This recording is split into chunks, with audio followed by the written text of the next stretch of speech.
ஓம் சாந்தி. நான் இந்த தேகம் என்ற ஆடையில் ஒரு ஒளிப்புள்ளியாக இரு புருவங்களுக்கு மத்தியில்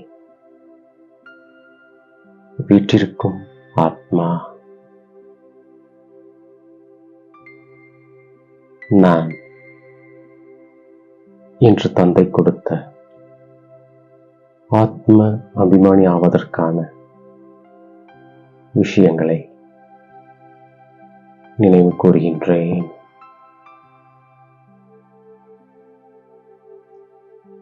நான் அதிகாலையில் எழுந்து தந்தையோடு இனிமேலும் இனிமையான விஷயங்களை பேசுகின்ற ஆத்மா.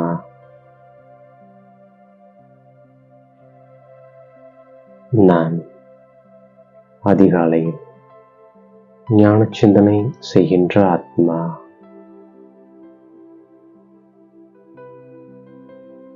நான் தந்தையை நினைவு செய்வதன் மூலம் சர்வ சக்திமானாக ஆகிவிடுகின்ற ஆத்மா. நான் தூய்மையாவதின் மூலம் தமோ பிரதானத்திலிருந்து சதோ பிரதானமாக ஆகிவிடும் ஆத்மா.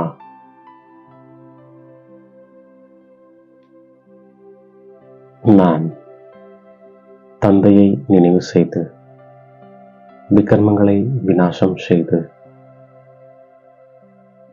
சர்வ சக்திவானாக ஆகி உலகத்தின் மீது ராஜ்யம் செய்கின்ற ஆத்மா.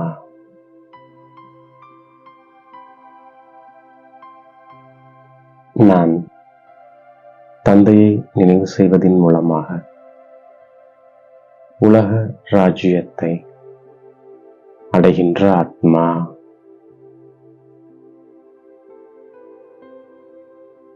நான் நாடகத்தின் முதல், இடை, கடைசியை தெரிந்து கொள்கின்ற ஆத்மா. நான் உயர்ந்த ராஜ்யத்தை ஸ்தாபனை செய்வதற்கு தந்தையிடமிருந்து நல்ல யுக்திகளை பெறுகின்ற ஆத்மா. இப்பொழுது எனக்கு எல்லையற்ற தந்தை கிடைத்திருக்கின்றார். அவர் மூலம் மீண்டும் நான் சொர்க்கத்தின் எஜமானனாக உயர்ந்தவனாக மாறுகின்ற ஆத்மா.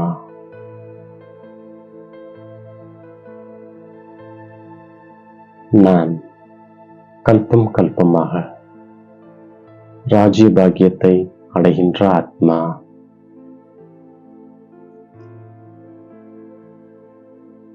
நான் தந்தையை நினைவு செய்து ராவணன் மீது வெற்றி அடைகின்ற ஆத்மா.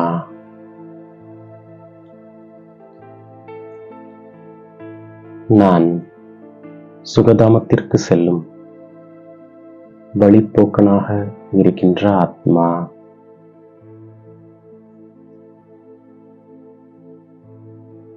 நான் இப்போது இங்கே சதோ பிரதானமாக ஆவதற்கான முயற்சியை செய்கின்ற ஆத்மா.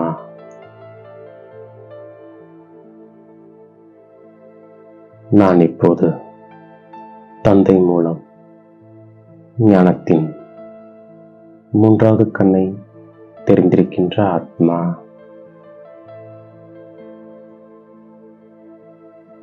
நான் ஞானத்தின் மூலம் தன்னிறைவு பெற்ற ஆத்மா.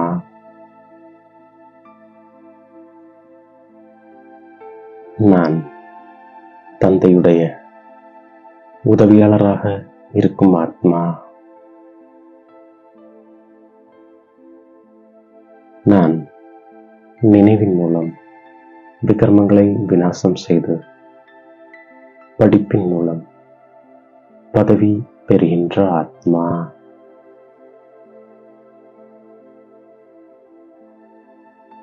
நான் தெய்வீக குணங்களை தாரணை செய்கின்ற ஆத்மா.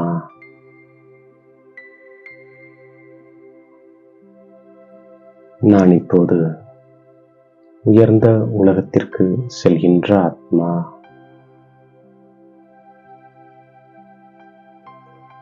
நான் தந்தையின் மூலமாக ஆன்மீக போதையில் இருக்கின்ற ஆத்மா.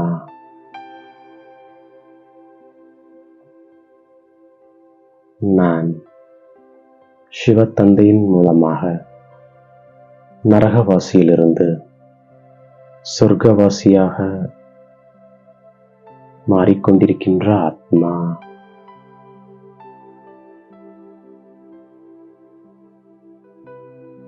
நான் இப்பொழுது இந்த மோசமான சரீரத்தை விட்டுவிட்டு தேகம் உட்பட முழு உலகத்தையும் மறந்துவிடுகின்ற ஆத்மா.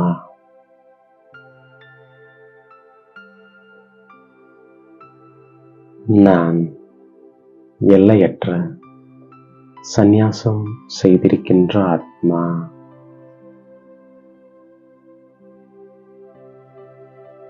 நான் அதிகாலையில் ஞான சிந்தனை பயிற்சி செய்து குஷியின் அளவை அதிகரித்துக் கொண்டு செல்லும் ஆத்மா.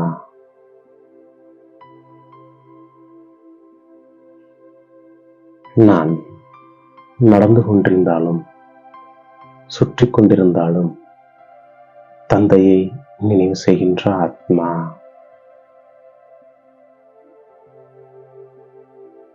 நான் எவ்வளவு முடியுமோ அவ்வளவு சிவ தந்தையை நினைவு செய்து கொண்டிருக்கின்ற ஆத்மா.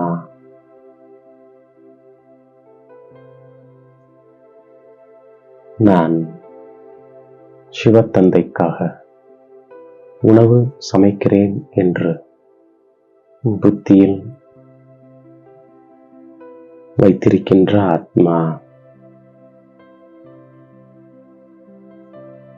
நான் எல்லா விதமான பரிசுத்தம் மற்றும் வருவாயினுடைய லட்சியம் கொண்டு திருப்தியாக ஆகின்ற ஆத்மா.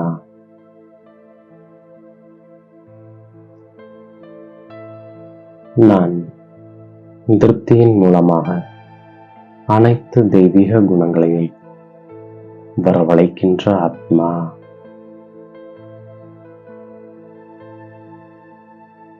எனக்குள்ளே இன்னும் மீதம் இருக்கும் பலவீனங்கள், குறைகள், பலமற்ற தன்மை, உணர்ச்சி வசப்படும் தன்மை போன்றவற்றை முடித்துவிட்டு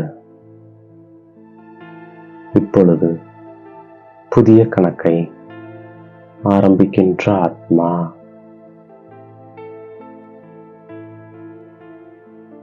நான் புதிய சம்ஸ்காரங்களின் புதிய ஆடையை தரித்து உண்மையான தீபாவளியை கொண்டாடுகின்ற ஆத்மா.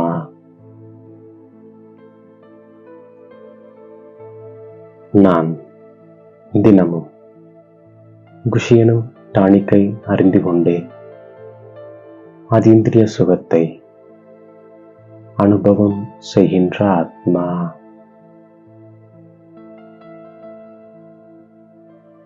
சத்தியுக ராஜ்யத்தை ஸ்தாபனை செய்வதில் நான் தந்தைக்கு முழுமையான உதவியாளராக ஆவதற்காக தூய்மையாக ஆகின்ற ஆத்மா.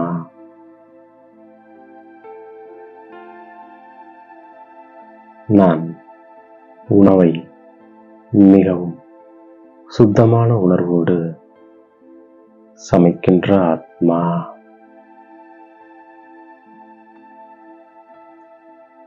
நான் தெய்வீக குணங்களுக்கு அழைப்பு கொடுப்பதன் மூலமாக அனைத்து அவகுணங்களுக்கும் விடை கொடுத்து விடக்கூடிய திருப்தியான ஆத்மா.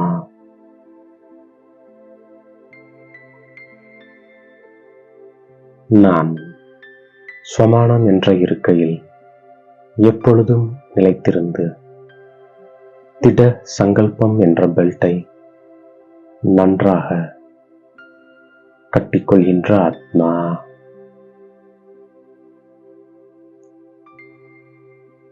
ஆஹா, இப்படி பாப்தாதா கொடுத்த எல்லா ஸ்வமான்களையும் என்னுடைய புத்தி என்ற பையில் நிரப்பிக்கொண்டு தினமும் அதை நான் ஒவ்வொரு காரியத்திலும் நேரத்திற்கு ஏற்ப பயன்படுத்துகின்றேன். மேலும் பாப்தாதாவிற்கு என்னுடைய கோடான கோடி நன்றிகளை சமர்ப்பிக்கின்றேன்.